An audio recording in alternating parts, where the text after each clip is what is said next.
Okay, you guys knew that it was coming, so I kind of pushed this video off for a sec because at first I was going to record it the night of the fight, and I was like, I'm going to give these guys a fresh podcast at the end of the night. Maybe it generates more views when the topic's still hot to see other people's reactions, and no, I still like filming these on Sundays. Why? Because everybody has gotten whatever they needed to say out the way. There's no traffic in the YouTube algorithm. And I could just place my video whenever I want. But anyway, let's go ahead and talk about the fight. And not Derrick Lewis versus Chris Dawkins. We'll get into that in a second. We're going to address the freaking elephant in the room because, boy, was that crazy. Even if you didn't watch the fight, we know you watched the clip. So everybody has seen it so far. Jake Paul knocks out Tyron Woodley with a devastating right hand. I mean, it was devastating. It was a powerful punch. It was so powerful that you could hear the thud of it bouncing off of Tyron Woodley's chin. The thud of the punch from the floor of the crowd. Somebody recorded it from the floor, and that is generally where it's going to be the loudest, right? And then once Jake Paul landed the punch, you see the sweat fly off of Tyron Woodley's face and him just fall in slow motion to the canvas. Completely embarrassing night for him. But you know what? I really felt bad for T Wood. And then after giving it a few thoughts, I don't feel bad for him anymore. So, Tyron Woodley is probably the most frustrating fighter to ever compete in boxing. Straight up. And up until that knockout, it was probably the worst boxing match I've ever seen before in my life. I mean, there isn't much to break down other than that punch because, it was terrible. The fight was terrible. If you guys only saw the 40-second clip of him getting knocked out, you didn't miss much. You really didn't miss anything other than a bunch of headbutts. There were more headbutts than punches thrown, or landed, sorry. And then there was more clinches than... So, you didn't really miss much. But for irony's sake, I guess I'll break it down. Basically, round one, a whole lot of nothing. Jake Paul probably landed like 3 jabs. Round two, a whole lot of nothing. Jake Paul landed a few body shots, but it was majority clinching. The third round, majority clinching. Fourth round, headbutt. Tyron Woodley, Jake Paul starts bleeding. Tyron Woodley then started pouring it on just a little bit, and then Jake Paul kind of gave him something back. That round was so close, it was the most competitive round of the fight, that you couldn't really give it to any guy.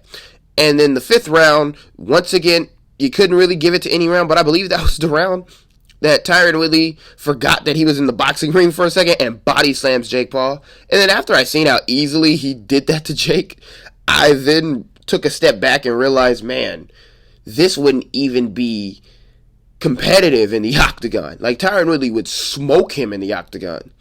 But, it's not the octagon, right? That is why we all watch, because we know it's going to be competitive.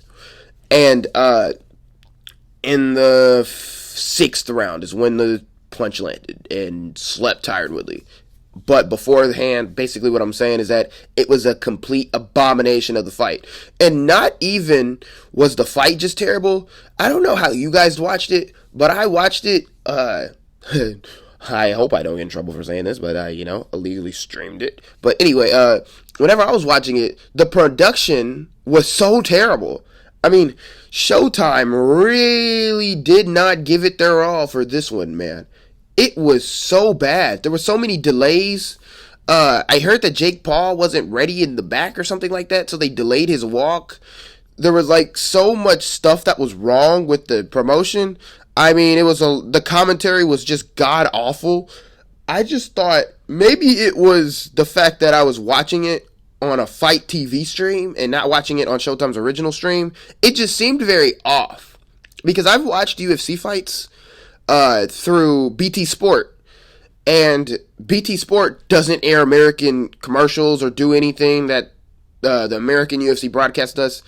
But with that being said, it still looked like a UFC production. It still looked like good. It was entertaining and it was sharp and everything, right? Showtime's was just terrible. It was awful. We would watch them just awkwardly stand in the ring for 5-10 minutes on end.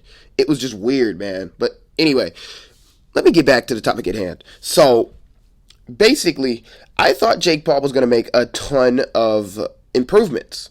And I thought that this fight wasn't going to be as close as the last fight. Well, I was wrong.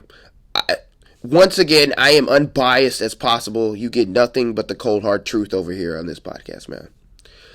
They both performed like crap. They both performed terribly up until that punch.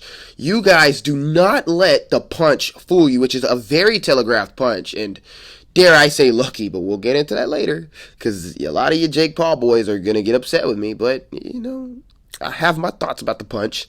But, anyway, up until then, they both performed like crap. Jake Paul was once again sloppy, and I thought that he bettered the form of his punches, and I was like, man, he was going to come out just a lot better. Defensively, he was, but I'm going to tell you something that is a hole in Jake Paul's game, is that anytime he gets advanced on, anytime he gets thrown on, and he gets hit, he clinches.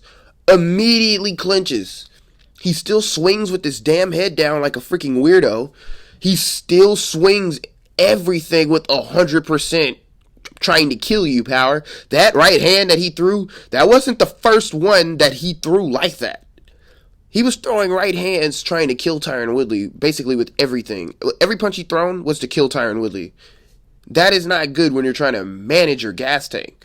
And then we'll get to that. The gas tank, once again, is not there. He was a little bit more... His cardio was a little bit better, just a tad bit better than it was last time when he fought Tyron Woodley. But it's like, man, when Jake Paul fights these guys that doesn't buckle with one punch, he starts getting tired. And so it makes me think, Tyron Woodley doesn't swing. When he had Jake Paul bleeding in that round, he had the moment to capitalize. He did throw more punches. He looked like he wanted to be a little more active, going straight to the body, doing this. But it just shows me that he's a wrestler, man. He's not supposed to be in a boxing ring, dog. And so that is why I find it hard to give Jake Paul solid credit that everybody gives him. He's almost like Sean O'Malley at this point. It's like, how do you gauge it? I'm going to say this, though. I'm going to give Jake Paul his credit. Let's start by giving him his credit before I just bash him for the rest of this podcast, right? So Jake Paul is a mid-level amateur. The fact that he's capable of outboxing a 5-time UFC world champion says a lot. I'm going to say that. Because a lot of low-level amateurs still can't do that, So, the fact that he can outbox a UFC world champion, the fact that he has knocked out UFC fighters in the past, and that he's done it to other fighters that arguably had the same amount of experience as him. Well, they're not fighters, but I'm talking about Nissan Gibb, Nate Robinson, Deji, all these guys. Arguably, he had the same amount of... actually, I believe Deji and Gibb had more. I don't know. But arguably, he had the same amount of experience as they did. It was just Jake Paul took it way more serious, and he was way more athletic, and he was just way more gifted for the sport. Jake can crack. And we see that now. Jake has good power when he loads up. But, kind of everybody has power when they load up. But you know what? It is what it is. Now, that is where I give him his credit. He's able to perform in front of the big crowds and perform to the point where he can outbox a 5-time UFC world champion. But that's where the credit stops, okay?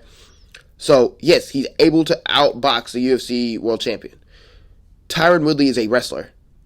He's never was known really for his boxing. He had that right hand, but the right hand has tricked everybody to thinking he was a striker, which he wasn't.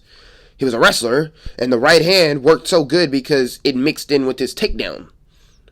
So it's like, and the way he throws is best fit for 4-ounce gloves because he launches that right hand, and those 4-ounce gloves is either you're breaking your hand or you're breaking your opponent's face. So it's like, So basically what I'm trying to say is that Jake Paul still isn't a great boxer, and I know people are going to say that I'm completely biased and I'm just talking that talk because the MMA guy lost. No, it's really not. And I'm going to get into Tyron Woodley in a second because he deserves some bashing too, okay?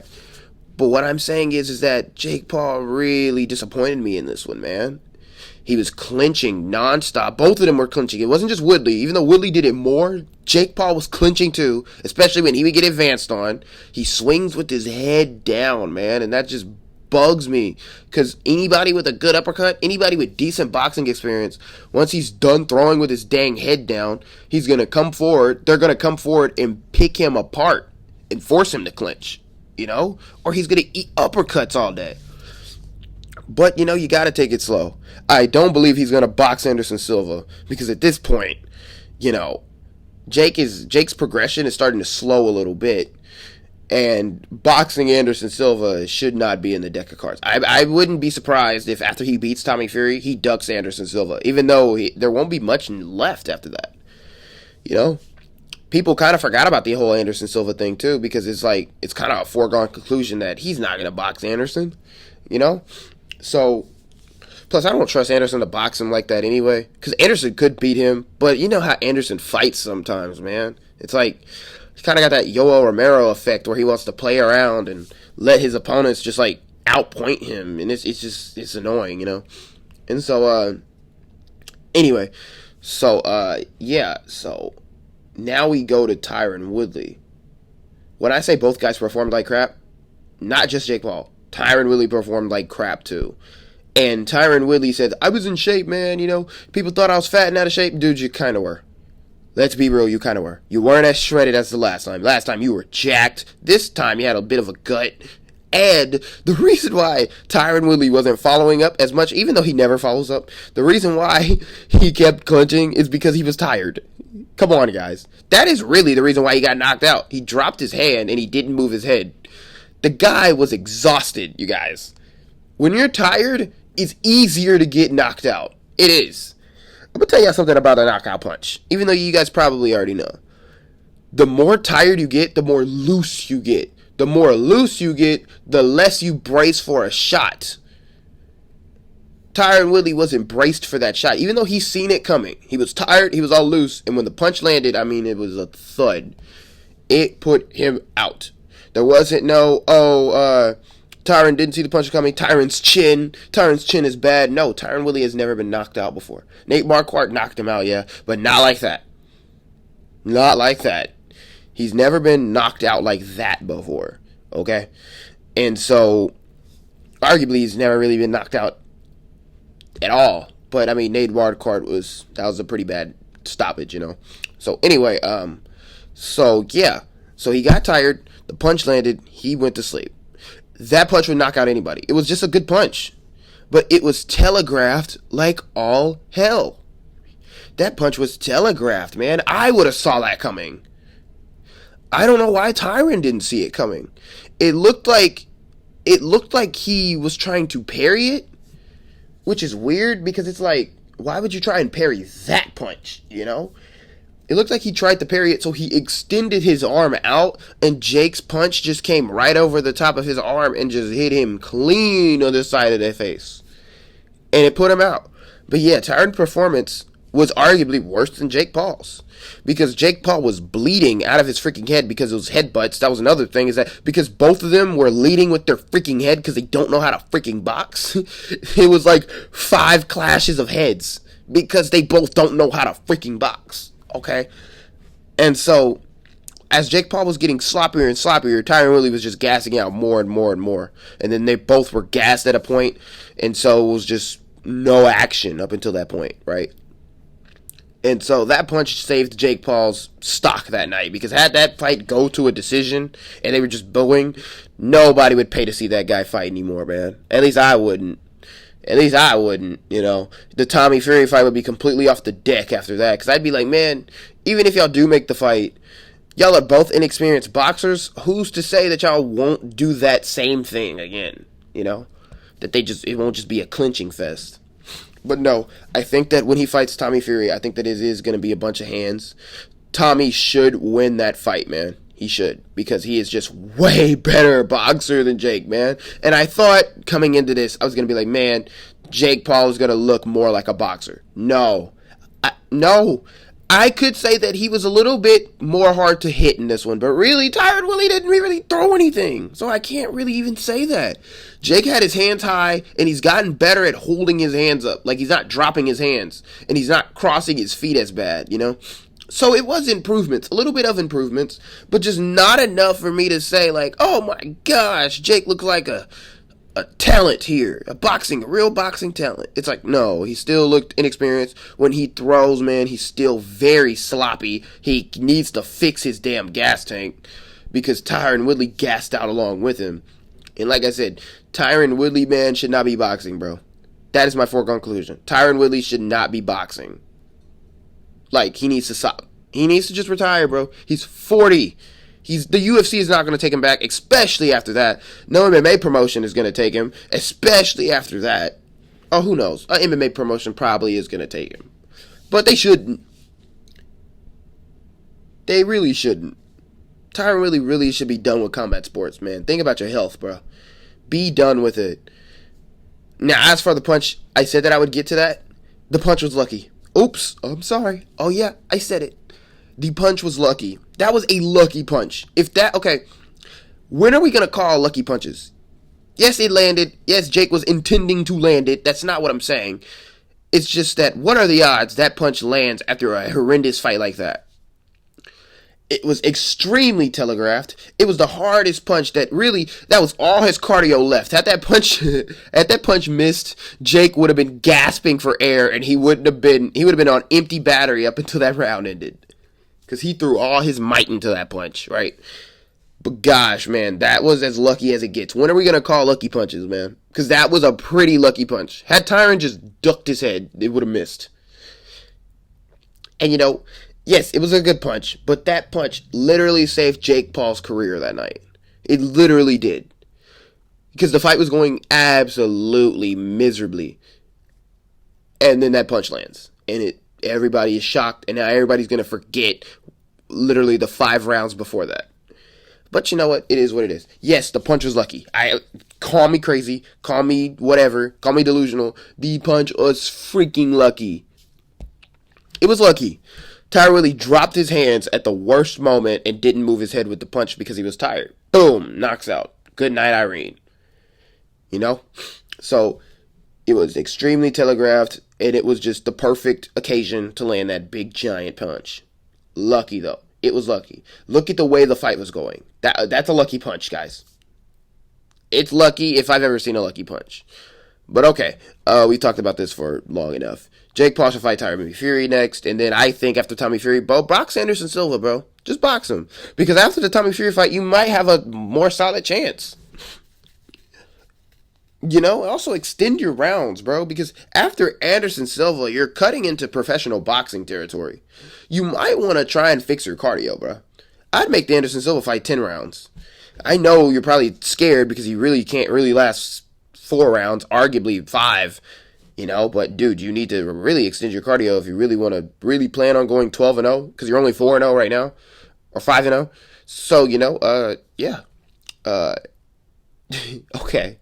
Anyway, let's talk about the UFC fights, man, because, yeah, that was crazy. So, Derrick Lewis knocks out Chris Daukaus. Really, we're going to blow through these because I know nobody really cares after what we saw. Derrick Lewis knocks out Chris Daukaus because, it's Derrick Lewis. Chris Daukaus is pretty damn hittable, so I'm not really surprised. And plus, he's a striker. I didn't really know how he was going to win, to be honest. This was just such a favorable matchup for him. Chris Daukaus doesn't have the craziest power, and he was too scared to engage to really let his hands go, which arguably I understand. I understand. Also, I'm going to say this without the casuals getting mad at me. Derrick Lewis hits harder than Francis Ngannou. Yeah, I said it. Derrick Lewis hits harder than Francis Ngannou, and you guys are gonna really see that whenever he fights Cyril Gane. I'm not saying he hits harder than him by a bunch. I'm not saying that. And I think that Francis Ngannou is a much more technical striker than Lewis. I just think Lewis hits harder. That's it. And the stats prove it. He has the most knockouts in UFC heavyweight history, right? So, yeah. I mean, literally, I've never seen anything like it. When Derrick Lewis lands on you, you are completely out. Francis Ngannou, yeah. But I think that if you replace both men, And the punches that Ngannou landed on Miocic, I think, because, Ngannou landed like 5 punches before he put Miocic, out. I think that first punch that Ngannou lands, had that been Derrick Lewis, I think the first punch would have dropped Stipe. And Derrick Lewis should fight Stipe Miocic. Or John Jones, to be honest. What the hell is John Jones still doing? Dude, just take a fight. Just take one. Take it against Derrick Lewis. Because, dude, you have a strong chance of beating Lewis. If that power doesn't connect on your chin, you have a strong chance of beating Derrick Lewis, bro. You're just far more skilled. So take that fight, bro. Take it. As for Chris Daukaus, dude, I feel bad for you, but honestly, I hate to say it, but nobody cares what's next for you. I'm just being real. And let's move to the co-main event. So Stephen Wonderboy Thompson gets wrestle-humped by Bilal Muhammad. That's going to piss a lot of fans off. And it did piss a lot of fans off. It pissed me off while watching it. And, how else was he supposed to win? Was he supposed to sit there and strike with Wonderboy and get knocked out? Yeah, Wonderboy needs some takedown defense, guys. And he's 38. And he, at one point in his career, everyone said to him to have great takedown defense. And then it just kind of changed. So, honestly, what's next for Wonderboy? Dude, it's hard to say, man, because I love Wonderboy, man. I am a big fan of him. I love his striking style, and a lot of people had him as the favorite in this fight. But it's like, he can't stop the takedown, and I don't know if it's too late in his career to really make another charge. To be honest, I think the UFC really wants him to make that fight with him and Usman before they make, what's-his-face in Usman? Leon Edwards in Usman, to be honest. But it's like, Stephen Wonderboy Thompson can't beat any of these wrestlers. So it's like, imagine what the champion would do to him. You know what I mean? He would just ragdoll Wonderboy for 5 rounds, and nobody really wants to see that. I mean, I'm being honest. So it's like, I'm glad he had this hole exposed, because it's like, dude, now we know that he isn't much of a threat to the champion, because he would just get laid and prayed for 5 rounds. So, and Usman is bigger and stronger than both of these wrestlers he's been wrestle-humped by. So, but I would love to see him keep trying to climb, who could he fight? What's his face? Who just fought Jeff Neal? Santiago Ponzinibbio. That's an exciting fight. Fight him. If you beat, which I do favor him to beat Santiago Ponzinibbio. I mean, Santiago Ponzinibbio's striking style, I mean, he'll just look like a punching bag in front of Wonderboy. Or fight Nate Diaz, dude. Fight Nate Diaz. And then fight Ponzinibbio. And then, boom, you're already back in title contention, Already back. And then, once you're up there, fight, I don't know, maybe a rematch with Jorge Masvidal. Nobody really wants to see that either. But, it's probably more competitive at this point, because Wonderboy gets a little bit hit more often now. So it's like, maybe, that's a good matchup. So, there's always that. But other than that, man, I mean, Stephen, keep climbing if you really do at 38. If you really want to at 38, keep climbing, I guess. Who am I to say stop? Who am I to throw the retirement card at anybody? And plus, I'd hate to see him just give up. Nobody wants to see him give up. Fight Nick Diaz. Shoot. You would absolutely pepper Nick Diaz. But, I mean, that'd be too easy. Come on. So, yeah. Now that we got those out of the way, let's see if we have any questions. Okay, so my first question comes from my boy Kevin Lyon, and he goes, loving the video from the UK. Shout out to the UK, man. I always say it. Much love to the UK. And he asks, Charles versus Islam, what's my opinion? Okay, so my opinion is they're both nightmare matchups for each other, because Islam Makhachev has a different style of grappling, and Charles Oliveira we all know as a submission wizard, a jiu-jitsu wizard, but Charles Oliveira makes mistakes on the ground that could get him possibly pounded out by Islam Makhachev. But if Islam can't hang out on the ground with Charles Oliveira without getting submitted, then that's going to be a tough night for him, especially if he doesn't want to hang around too long on the ground with him, because Charles Oliveira and Islam Makhachev's striking is, in my opinion, not very comparable. Islam can be technical. He's a better striker than Khabib fundamentally, but he's not that good of a striker, you guys. Not enough to outstrike Charles Oliveira. He's not going to do that. And so Charles Oliveira could easily outstrike Islam Makhachev on the feet if he needs to. And that's just being honest. But if Islam Makhachev is smart with his wrestling and can take Charles Oliveira down to the ground and be safe, which I think he honestly could. I just don't think that he'd do much on the ground against Charles other than just control him, because he's not going to pound him out or anything. Charles is just way too good, you know. But I could also see him doing something risky, not being very smart, and getting strangled. So what I'm saying is that it's 50-50, man. It's hard to predict that one. That one is 50-50 because Charles showed me that he has 5-round cardio in that Dustin fight. And he can set a pace and fight with the pace that he sets. He doesn't slow down. That's scary for anybody in the division. Oh, man, but I don't know.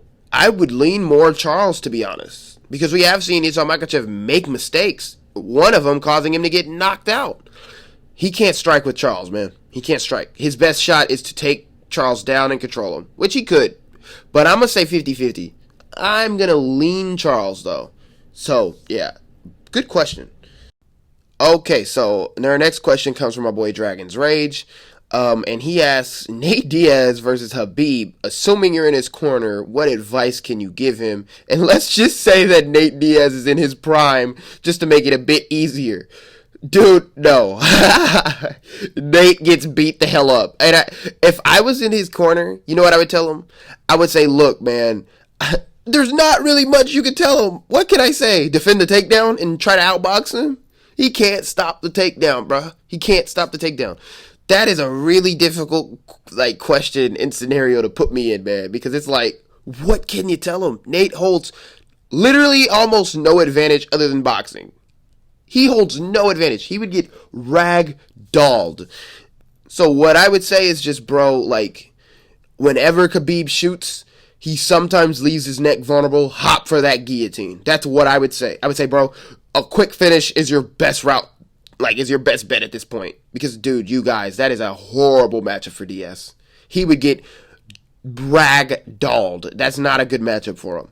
So, my corner advice would be, hey, man, try to stay conditioned. Do your best to stay out of... He's the longer fighter. So, I'd say do your best to stay out of wrestling, which really there isn't. Khabib will just dive for the legs, and Diaz has piss-poor takedown defense. He doesn't like wrestlers. So it's I would say try your best, man, to keep it on the feet. But when he shoots in, sometimes he can leave his neck vulnerable. Which, I mean, dude, when I say sometimes, it's literally 5%. When has he left his neck vulnerable for somebody to grab? I mean, Poirier did it. So I would say, yeah, you got a higher submission. You have higher submission chance than Dustin Poirier did. So if you wrap up the guillotine, it could be over. So yeah, I'd say go for the guillotine. That's my corner advice. If that's crappy corner advice, just know the matchup is really crappy for Nate Diaz. So yeah, good question. No, moving on. All right, so our next question comes from this guy named Azak. He goes, "Hey Trippy, how do you feel about comparing the current champions to previous ones, specifically in the context of GOAT debates? Would you look at total defenses or strength of competition beaten?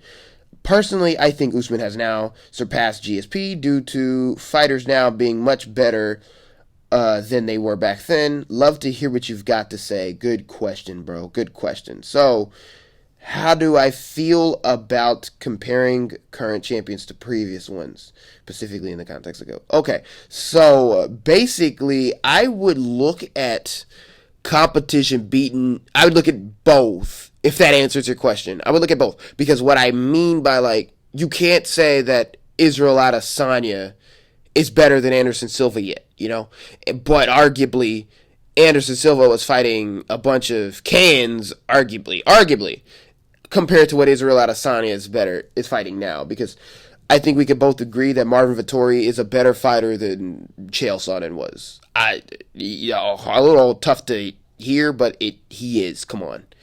And yeah, you look at if you compare it side by side like that, I don't know if Anderson Silva would be as great as he was in today's middleweight division like Israel Adesanya is. So when you look at that, it kind of blurs the conversation. But in terms of title defenses, even though Anderson Silva fought in a less skilled era of the UFC, he still beat the guys who were great back then. Okay? So yes, the competition has progressed now, But Anderson Silva couldn't help the era he was fighting in. Whenever the era he was fighting in, those guys were great, despite them being like low level compared to now. Back then, we saw them and we were like, they're great. So Anderson Silva beat great fighters in his current era. And he had a much higher longevity than Israel Adesanya does today. But arguably, the guys Israel Adesanya has already fought would smoke the guys Anderson Silva would fight, except for, a handful of guys like Vitor Belfort, arguably Stephan Bonner, all these guys, all those guys, all those good names that he beat, arguably.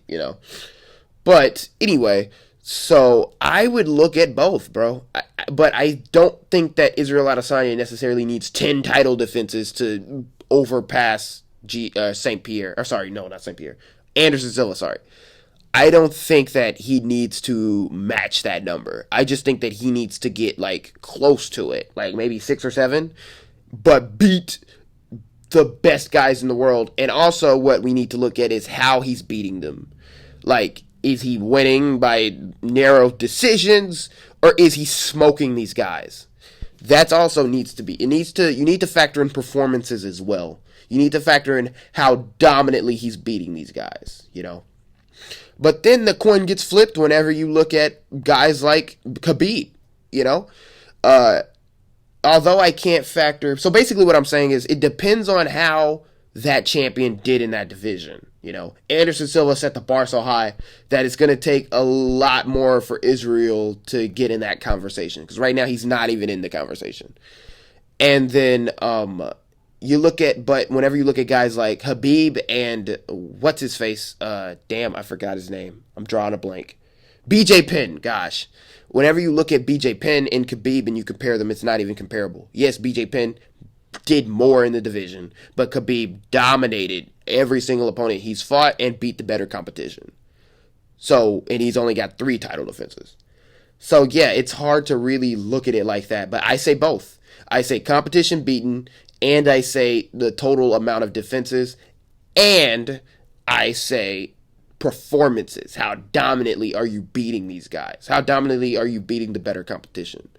Because, if Israel Adesanya goes on a dominant streak of, if he gets, let's say, 4 more title defenses, and they all were first-round knockouts or just crazy dominant performances, then yes, I would be making that argument. But, we gotta wait till he gets there. So basically, yeah, that's how I would compare the current champions to the previous ones. But if you want to say, could the current champions beat the previous champions in their prime? Yes, if you would make a fantasy matchup right now, you make a fantasy card, you take all the current champions right now in this era versus the GOATs, or considered the GOATs of the previous champions. Gosh, man, I'm sounding so dyslexic. If you take those guys and then you make them fight, I think the current champions would smoke the previous champions. I'm just being real. Because, the sport has evolved. So, yeah, if that answers your question. Sorry if it doesn't. But anyway, I tried my best. Anyway, let's go to the second half of your question. And you said that you think that Usman arguably is greater than GSP. Yes and no. Usman is beating the better competition. Yeah, he's beating the better competition. It's not, to me, that's not really an argument. And then guys get mad at me whenever I say, dude, you guys got to realize how early GSP got the belt compared to Usman. Usman took the longer path. GSP got the belt when his 3rd or 4th fight in the UFC, and they gave him the belt. It's like GSP got the belt so early in his career. And so it's compared to Usman. So it's whenever you look at the data, it's would you say if Usman got the belt after his 3rd fight in the UFC and he started defending the belt, we'd be looking at similar numbers right now. GSP has 9 defenses, right?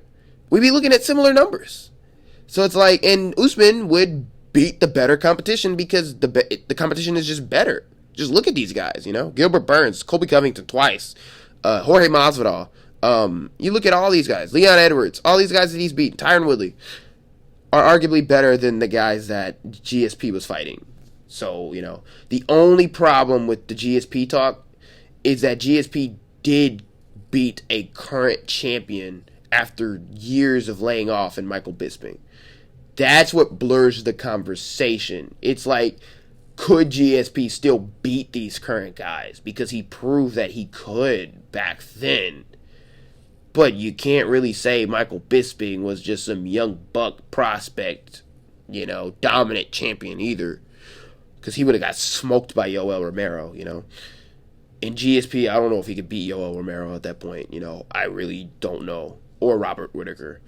So, yeah, I hope that answers your question. So, basically what I'm saying is that it's arguable. It's arguable. But I think I answered your question. But if you guys enjoyed the podcast, let me know. And if you guys got questions, comments, any of that, make sure you leave them on this podcast. I will like your comment to let you know that it will be answered in the next podcast. And, yeah.